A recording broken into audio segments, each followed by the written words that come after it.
মাদারীপুরের কালকিনিতে ভুল চিকিৎসায় রোগীর মৃত্যুর অভিযোগে একটি বেসরকারি হাসপাতালে হামলা ও ভাঙচুর করেছে রোগীর স্বজনরা। সোমবার বিকেলে নূর জেনারেল হাসপাতালে এই ঘটনা ঘটে। পুলিশ জানায়, মৃত্যুর ঘটনার প্রতিবাদে ক্ষুব্ধ স্বজনরা ঢাকা বরিশাল মহাসড়ক অবরোধ করেন। পরে নূর জেনারেল হাসপাতাল গিয়ে ভাঙচুর চালায়। পুলিশ ঘটনাস্থলে গিয়ে পরিস্থিতি নিয়ন্ত্রণে আনে।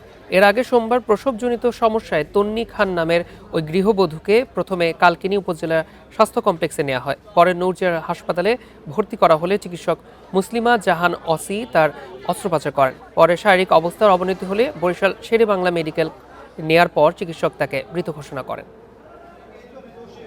এই সংবাদের ভিত্তিতে আমাদের পুলিশের টিম আসেন, আমি অফিসার ইনচার্জ হিসেবে আমি নিজেও আসি, তো এসে পরিস্থিতি নিয়ন্ত্রণ করি।